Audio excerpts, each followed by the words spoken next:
હું ખૂબ જ અમીર ઘરમાં નોકરાણી તરીકે કામ કરતી હતી. મારી માલકીન ખૂબ જ સરસ હતી, પણ મને તેનો પતિ એટલે કે મારો માલિક પસંદ ન હતો. એક દિવસ માલકીન કોઈ કામ માટે બજારમાં ગઈ હતી. જ્યારે માલિકને ખબર પડી કે હું ઘરે એકલી છું, ત્યારે તેણે મને, હેલો મિત્રો, આજની વાર્તામાં મારું નામ ફરા છે. આજે ફરી હું માલિક અને માલકીનને જોઈ રહી હતી. માલકીનનો પતિ માલિક માલકીન માટે ગજરો લાવ્યો હતો અને તેને ખૂબ જ પ્રેમથી પહેરાવતો હતો. હું બંનેને ગુપ્ત રીતે જોઈ રહી હતી.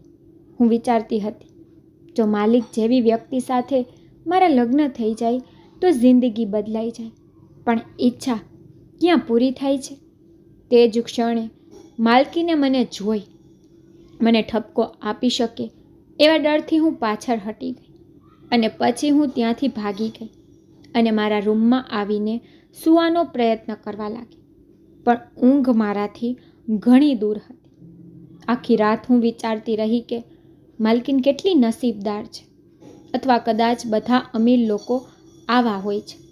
તેમની પાસે પૈસા છે અને તેઓ જેને પ્રેમ કરે છે તેના પર ખર્ચ કરે છે, અને અમે તેમાંથી છીએ જેમને પૈસા કમાવા માટે દિવસ રાત મહેનત કરવી પડે છે અને પછી અમારી જરૂરિયાતો પૂરી થાય છે, પણ ઈચ્છાઓ અધૂરી રહે છે.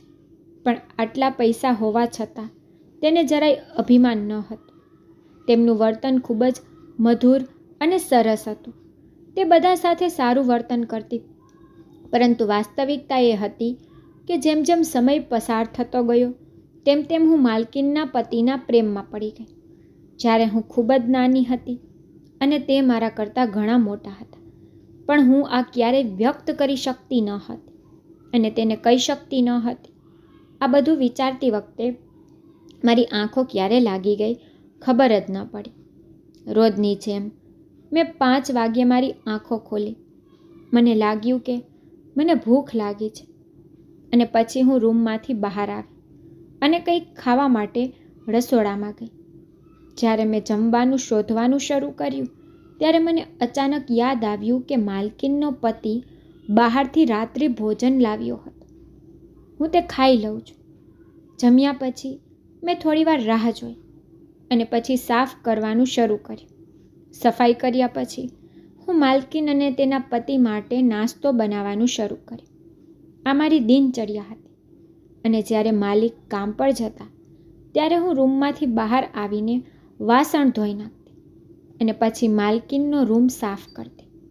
આજે હું માલકીનનો રૂમ સાફ કરવા ગઈ ત્યારે માલકીન મને જોઈને હસવા લાગી અને કહ્યું કે મેં તને રાત્રે જોઈ હતી. તું અમને ગુપ્ત રીતે જોઈ રહી હતી. મારો શ્વાસ બંધ થવા લાગ્યો. ખબર નથી કે માલકીન શું વિચારશે. હું જ પાગલ હતી જે ભૂખી નજરે એમની સામે જોવા લાગી.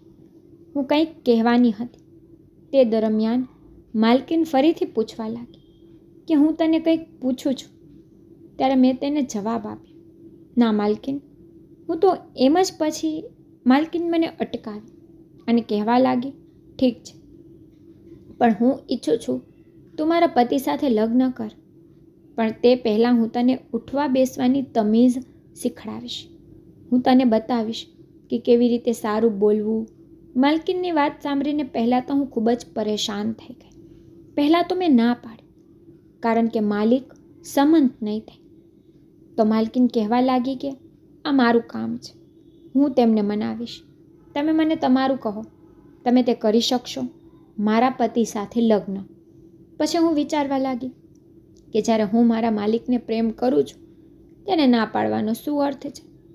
તેથી જ હું તરત જ સંમત થઈ. મારી ખુશી તો આસમાને પહોંચી ગઈ હતી. ગઈકાલે રાત્રે જ મને આ વસ્તુની ઈચ્છા થઈ અને સવારે મારા નસીબમાં એ વ્યક્તિ લખાઈ ગઈ. હું ખૂબ ખુશ હતી કે મારા નસીબ અને મારું જીવન બદલવાનું, મારું બધું જ બદલી જવાનું છે. લોકો મને એ જ રીતે માન આપશે જે રીતે માલકીનને આપે છે. પરંતુ આ બધા માટે પહેલાં મારે પોતાના પર થોડું કામ કરવું પડશે. તેથી જ હું દરરોજ માલકીન પાસે જતી અને તે મને શીખવતી કે કેવી રીતે સરસ અને નમ્રતાથી વાત કરે. પછી તે મને દરરોજ સારા અને નવા કપડાં આપતી અને તેમને પહેરવા અને ઓઢવાના તરીકા શીખવતી. હું સમજી શકતી ન હતી કે માલકીન આ બધું કેમ કરી રહી હતી, પણ મને તેનાથી શું મતલબ હતો? આ મારા માટે પૂરતું હતું. માલકીન આ રીતે દરરોજ મારા પર ખૂબ મહેનત કરતી. સમય આમ જ પસાર થઈ રહ્યો હતો અને માલકીને પણ તેના પતિને લગ્ન માટે મનાવી લીધા હતા. પહેલાં તો માલિક ના પાડતા રહ્યા કે ના, મારા માટે તું જ કાફી છે, હું શા માટે ફરીથી લગ્ન કરું? પરંતુ મારી માલકીને કહ્યું કે તેની પાસે કોઈ નથી અને તેને પણ આ દુનિયામાં સંપૂર્ણ અધિકાર છે ખુલ્લેઆમ જીવન જીવવાનો. આમ ઘણી બધી વાતો કહીને તેણે લગ્ન કરવા માટે માલિકને મનાવી લીધા અને પછી થોડા દિવસો પછી માલકીને અમારા લગ્ન કરાવી દીધા. હવે તે મારી ખૂબ કાળજી લેતી. મારું સ્ટેટસ, મારું ઘર બધું જ બદલાઈ ગયું હતું. આ ખુશી અનુભવવામાં મને લાગ્યું ને કે ઘરમાં કંઈક ખોટું થઈ રહ્યું છે, પરંતુ ક્યારેક મને શંકા થતી કે માલિક અને માલકીન દલીલ કરી રહ્યા છે. પણ જેવી હું એ રૂમ તરફ જતી ત્યાં શાંતિ છવાઈ જતી અને પછી હું મૌન થઈને પાછી આવતી. એક દિવસ જ્યારે માલકીન તેના રૂમમાં હતી, તે ફોન પર વાત કરતી વખતે આમ તેમ ફરતી હતી અને કહેતી હતી, તું ટેન્શન ના લે, તારો માલ પહોંચી જશે. અને પછી જેવી તે મારી તરફ વળી કે તેનો ચહેરો ફીકો પડી ગયો અને પછી તે કહેવા લાગી કે હું તારી સાથે પછી વાત કરીશ.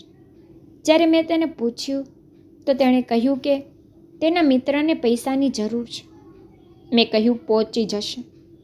તેને જે કહ્યું તેના પર હું વિશ્વાસ કરી શકી નહીં, પરંતુ હું મારા રૂમમાં પાછી આવી. મને લાગ્યું કે કદાચ તે તેના પતિ સાથે દગો કરી રહી છે, પરંતુ તેમની વચ્ચે તો ઘણો પ્રેમ હતો.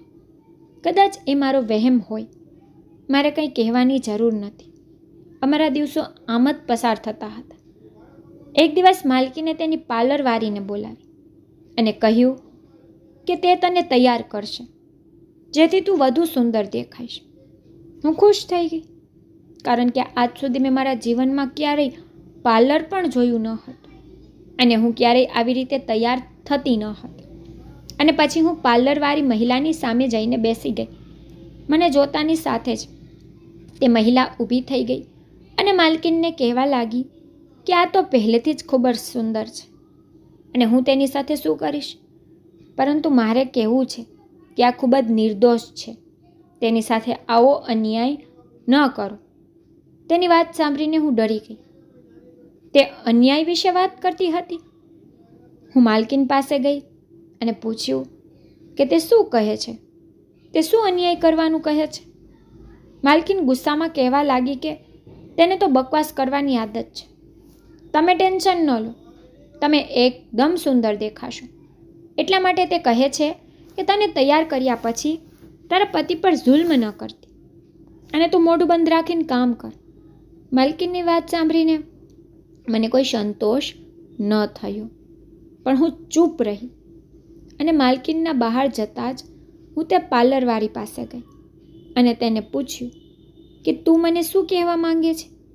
અને પછી તેણે મને એવી વાત કહી કે હું ચોંકી ગઈ અને હું ડરીને ભાગવા લાગી.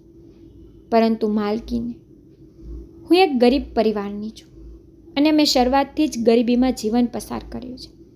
માતા અને પિતા થોડા કાળા રંગના હતા, જ્યારે મારો રંગ ખૂબ જ ગોરો હતો. મારા દેખાવને કારણે પડોશના ઘણા લોકો કહેતા હતા કે તું તેમની દીકરી જેવી નથી લાગતી. એવું લાગે છે તે લોકો તને ક્યાંકથી ચોરી કરીને લાવ્યા છે. મારા વખાણ સાંભળીને હું હસી પડતી. મારા માતા પિતા બંને બીમાર રહેતા હતા, પરંતુ તેમ છતાં મારા પિતાએ મને 12મું કરાવ્યું. મારા પિતા ફળો વેચતા હતા અને મારી માતા લોકોના ઘરે કામ કરતી હતી. જ્યારે મેં તે લોકોને આ રીતે સખ્ત મહેનત કરતા જોયા, ત્યારે મને સમજાયું કે મારા માતા પિતા મારા માટે કેટલી મહેનત કરે છે. મારે તેને તેની મહેનતનું વળતર પણ આપવું પડશે. તેથી જ હું ખૂબ જ ચાહથી અભ્યાસ કરતી હતી. લોકો મને ઘણી બધી વાતો કહેતા કે તારા પિતા આ ઉનાળામાં તારા માટે પૈસા કમાઈ રહ્યા છે. જો તેને કંઈ થશે તો તમે બંને માતા અને પુત્રી બરબાદ થઈ જશો. તેમની આ વાત સાંભળીને મને ખૂબ જ ડર લાગતો હતો અને જેમ જેમ મારી 12માની પરીક્ષા આવવાની હતી ત્યારે લોકોએ જે કહ્યું તે સાચું પડ્યું. સાચેને જ મારા પિતા આ દુનિયા છોડીને ચાલ્યા ગયા.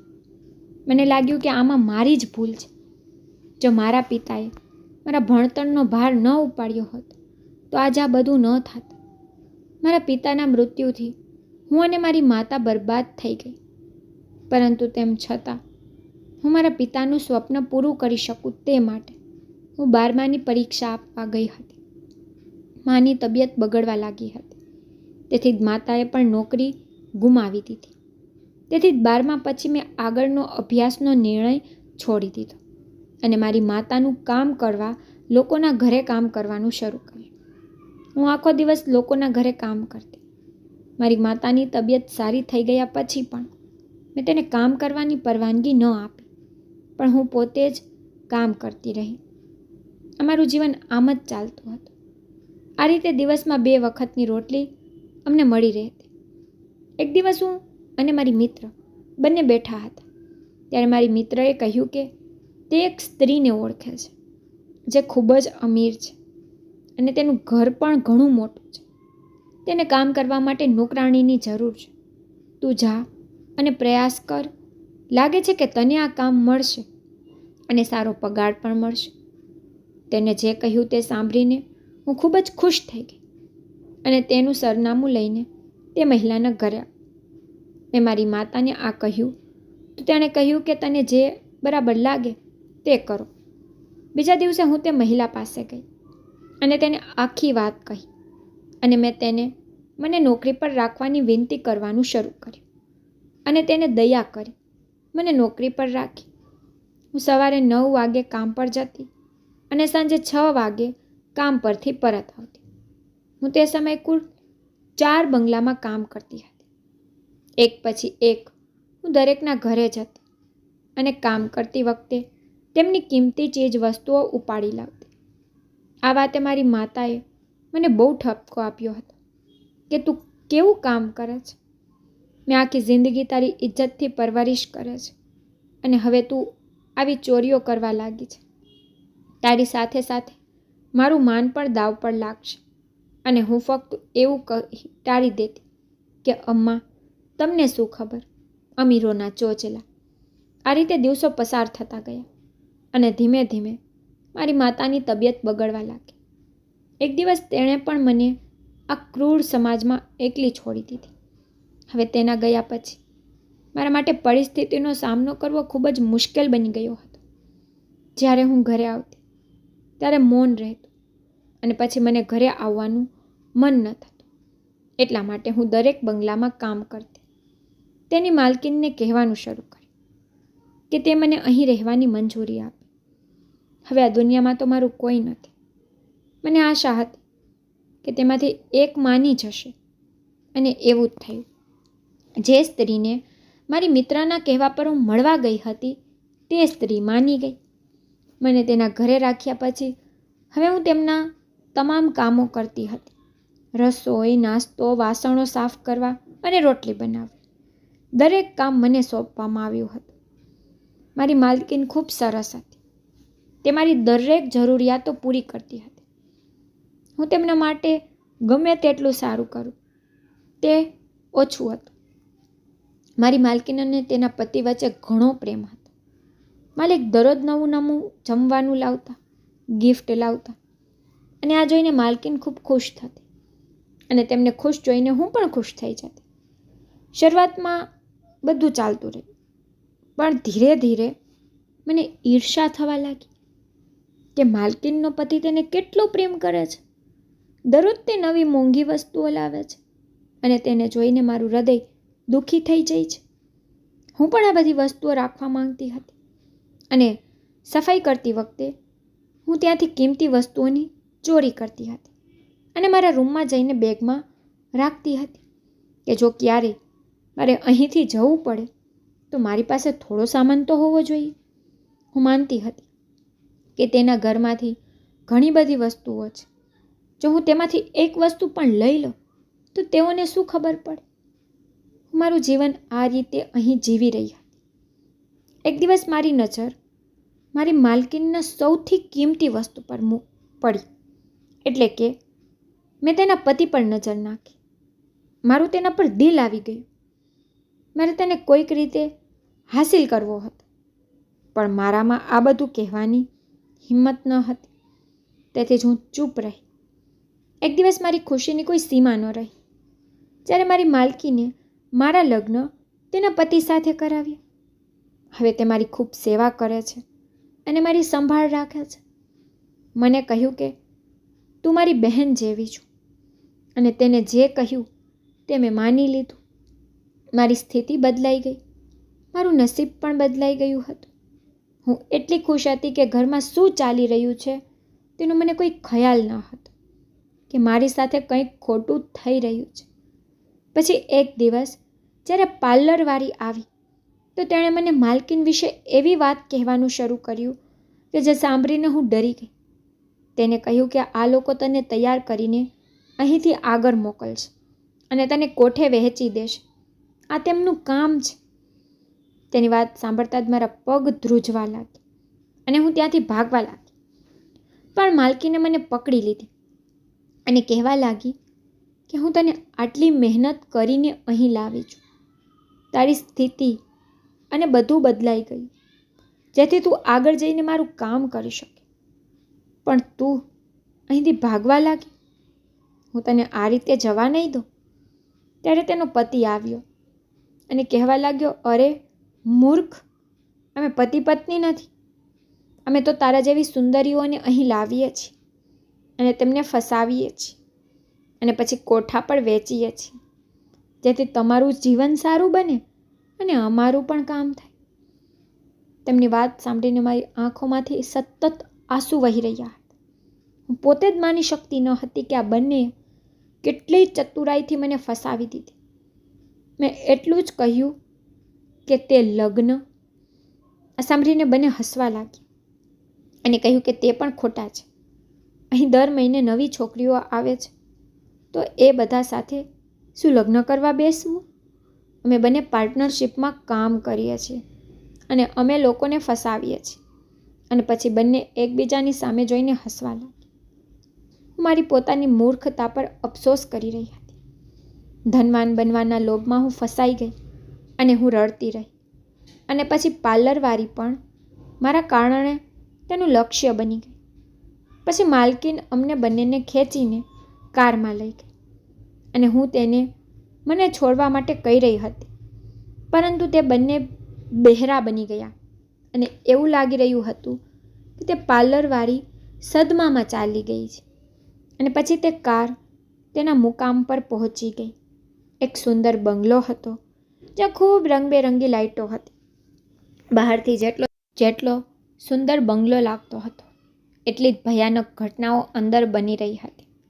ડરના કારણે મારા પગ ધ્રુજતા હતા, પરંતુ કેટલાક લોકો આવ્યા અને અમને અંદર લઈ ગયા. અને પછી અમને અંદર લઈ જવાની સાથે જ અમને કહેવામાં આવ્યું કે આજે રાત્રે પાર્ટીનું આયોજન કરો. આજે અમારી વચ્ચે વધુ 2 લોકો વધી ગયા છે. તે મહિલા હસવા લાગી અને અમને રૂમમાં લઈ ગયા. મને ખબર ન હતી કે બહાર શું થઈ રહ્યું છે અને શું નહીં, પણ ગીતો વગાડવાનો અવાજ સતત સંભળાતો હતો. મારી સાથે પાર્લરવાળી પણ બેઠી હતી. હું તેને હલાવવાનો પ્રયત્ન કરવા લાગી અને કહેવા લાગી કે મને ખૂબ જ શરમ આવે છે, કારણ કે મારા કારણે તમારે પણ અહીં આવવું પડ્યું. હવે આપણે બંને શું કરીશું? મારી આંખોમાંથી આંસુ વહી રહ્યા હતા અને તે ચૂપચાપ બેઠી હતી અને ખાલી આંખોથી મારી સામે જોઈ રહી હતી અને ક્યારેક રૂમ તરફ જોઈ રહી હતી. અને પછી તે કહેવા લાગી હતી કે 3 વર્ષ પહેલાં મેં મારી મિત્રને અહીં મોકલી હતી પૈસા માટે. તે ખૂબ રડતી હતી. તે કહેતી હતી કે મારી માતા મારા ઘરે રાહ જોઈ રહી હશે, મને જવા દો. પણ હું કઠોળ બની રહી અને મેં તેને થોડા પૈસા માટે વેચી દીધી. અને પછી જ્યારે તેની માતાને ખબર પડી તો તે આ આઘાત સહન કરી શકી નહીં અને તે મરી ગઈ. આ બધું મારા મિત્રની બદદુઆના કારણે થયું છે. જ્યારે તેની સાથે ખરાબ કરવા બદલ ભગવાન મારી પાસે હવે બદલો લે છે.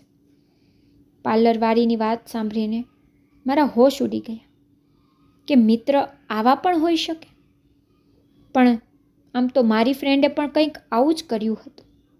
હું એવી દલદલમાં ફસાઈ ગઈ હતી કે હું અહીંથી ક્યારેય જઈ શકતી નહીં. અને મારી સાથે પાર્લરવાળી પણ સતત રડી રહી હતી. બીજા દિવસે જ્યારે અમને ત્યાંથી બહાર કાઢવામાં આવ્યા અને કેટલાક કોઠાવાળાઓએ મારી પાસે આવ્યા, હું ડરવા લાગી. હવે હું ફક્ત મારા ભગવાનને પ્રાર્થના કરી શકતી હતી કે તે મને બચાવે. ત્યારે તે બધા લોકો બોલવા લાગ્યા કે મોટા સાહેબ અમને મારી નાખશે. તે શું બોલી રહ્યા હતા તે હું કંઈ સમજી શકી નહીં. અને હું પ્રશ્નાર્થ આંખોથી બધાને જોઈ રહી હતી. પછી તે મને કહેવા લાગ્યા કે તમે એ જ છો ને, મોટા સાહેબની દીકરી? મેં કહ્યું, કોણ મોટા સાહેબ? હું કોઈને ઓળખતી નથી. તે કહેવા લાગ્યા, અમે ઓળખી ગયા કે તું તેની દીકરી છે. તું ચિંતા કરીશ નહીં, અમે તમને તેમની પાસે લઈ જઈશું. આ સાંભળીને મારો આત્મા ધ્રુજવા લાગ્યો, કારણ કે મને ખબર નથી કે મારું ભાગ્ય મને હવે ક્યાં લઈ જઈ રહ્યું છે. અને હું ના પાડવા લાગી કે હું ક્યાંય નહીં જાઉં, હું કોઈની દીકરી નથી. મારા પિતાનું તો ઘણા સમય પહેલાં અવસાન થયું છે, પણ કોઈએ મારી વાત માની નહીં. અને પછી ત્યાંથી તે લોકો ચાલ્યા ગયા. મેં આખો દિવસ આ મુશ્કેલીમાં પસાર કર્યો કે લોકો મને ઇજ્જત આપવા લાગ્યા, મારી આગળ પાછળ ફરવા લાગ્યા. તેમના વર્તન પરથી મને લાગ્યું કે આ લોકો મને ફસાવી રહ્યા છે. હું આખી રાત રડતી રહી કે કાલે સવારે મને મારા નવા ઘરે મોકલી દેવામાં આવશે. મને ખબર નથી કે ત્યાંના લોકો કેવા હશે અને મારી સાથે કેવું વર્તન કરશે. શું આ લોકો મને વેચે છે? મારા મગજમાં ખરાબ વિચારો આવતા રહ્યા. અને બીજા દિવસે સવારે લોકો મને કોઈ મોટા સાહેબના ઘરે છોડી આવ્યા. હું તેમને એમ પણ કહેતી હતી કે હું તેમની પુત્રી નથી. હું ત્યાં તેના ઘરે ગઈ તો બહાર તેનું નામ લખેલું હતું, મહેશ.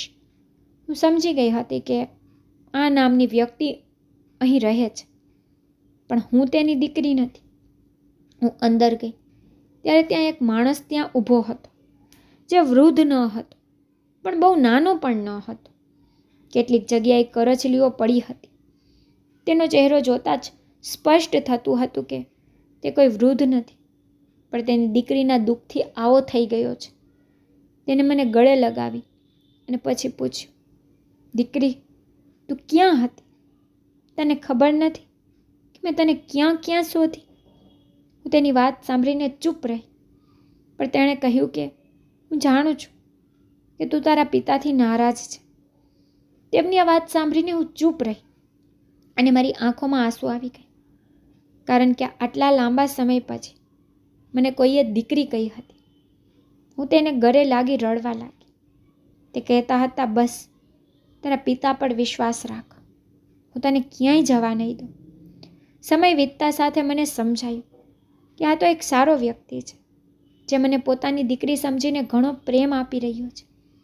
પણ મારા મનમાં એક ડર હતો કે જો હું અહીંથી ભાગી ગઈ તો લોકો મને ખરાબ કહેશે. તેથી જ હું તેની સાથે તેની પુત્રી બનીને રહી. એક દિવસ મેં ફોટો જોયો જેમાં આ અંકલ હતા અને તેમની સાથે તેમની પુત્રી હતી, જે બિલકુલ મારા જેવી હતી.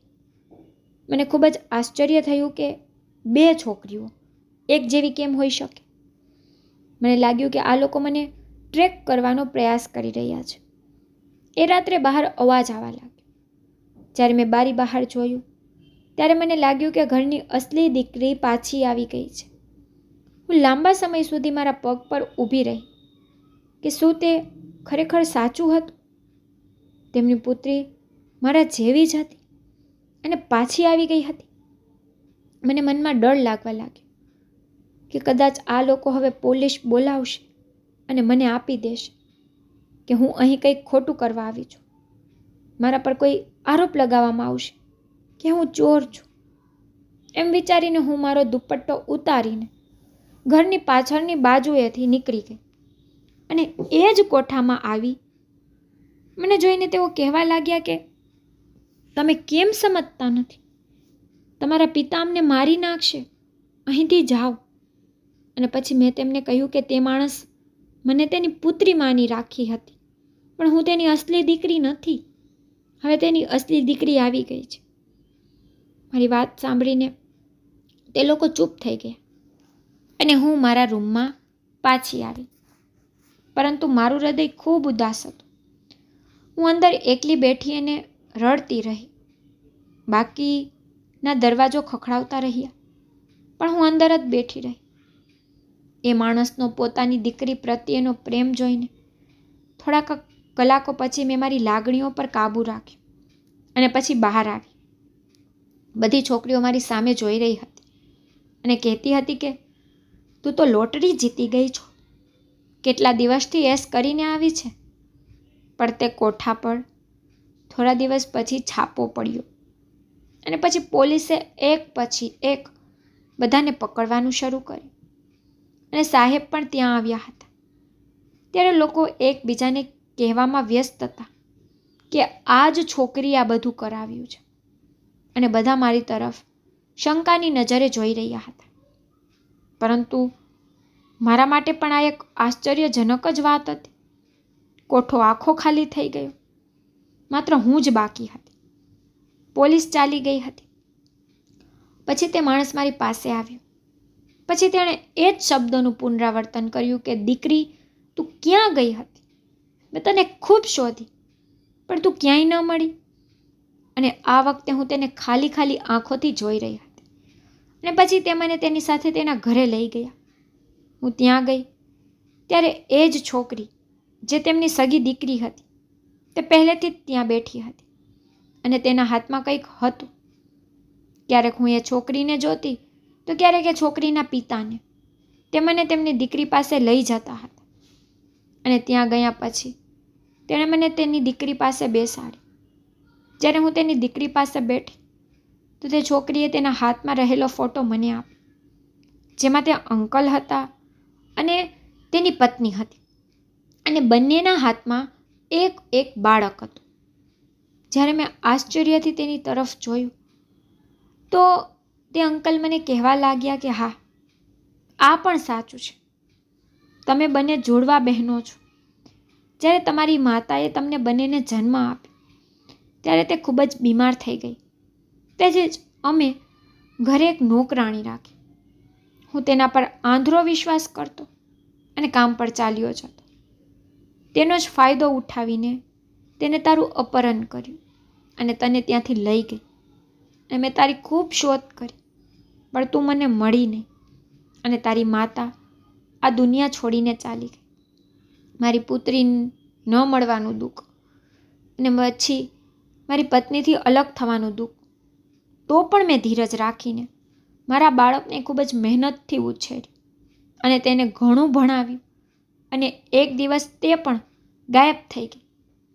મેં દરેક જગ્યાએ તેની શોધ કરી, દરેક યુનિવર્સિટી અને શહેરમાં વિવિધ સ્થળોએ મેં બધે છાપો પડાવ્યો, પણ હું તેને ક્યાંય શોધી શક્યો અને મને તું મળી ગઈ. જે દિવસે તું અહીં આવી હતી ત્યારે જ મેં તને ઓળખી કાઢી કે તું મારી નાની દીકરી નથી, કારણ કે તેનું વર્તન એવું ન હતું. મેં તને તે જ ક્ષણે ગળે લગાડીને કહ્યું હતું કે મેં તને બહુ શોધી, પણ તું ક્યાંય ન મળી. તને લાગ્યું કે હું મારી દીકરીના પ્રેમથી આ બોલી રહ્યો છું. પછી જ્યારે મારી દીકરી ઘરે પાછી આવી અને તું અહીંથી ભાગી ગઈ, હું જાણતો હતો કે તું એ જ કોઠા પર પાછી ચાલી ગઈ હઈશ.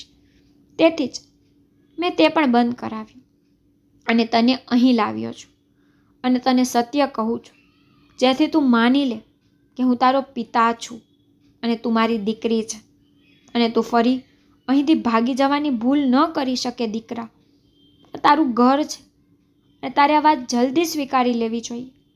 અને મારાથી ભૂલ થઈ છે, હું તે બધા માટે ખૂબ જ દિલગીર છું. હવે બાકીની વાત સાંભળી મારી આંખમાંથી સતત આંસુ વહી રહ્યા હતા, પણ હું કંઈ બોલી નહીં, કારણ કે ભગવાને ફરી એકવાર મને મારા પિતા આપી દીધા હતા અને હવે મેં મારા પિતાને ગળે લગાવી દીધા. મેં તેમને મારી સાથે બનેલી દરેક ઘટના વિશે કહેવાનું શરૂ કર્યું. મારી વાત સાંભળીને બંને જણા રડવા લાગ્યા, પણ એટલું જ નહીં જેટલું હું રડી હતી. પણ જે થવાનું હતું તે થયું. હું કોઈથી નારાજ નથી. તેથી જ મેં મારું જીવન ખુશીથી મારા પિતા અને મારી બહેન સાથે જીવવાનું શરૂ કર્યું. અહીં મારી દરેક ખુશી પૂરી થઈ અને હું ભગવાનનો આભાર માનવા લાગી, કારણ કે દરેક મુશ્કેલી સાથે સરળતા છે.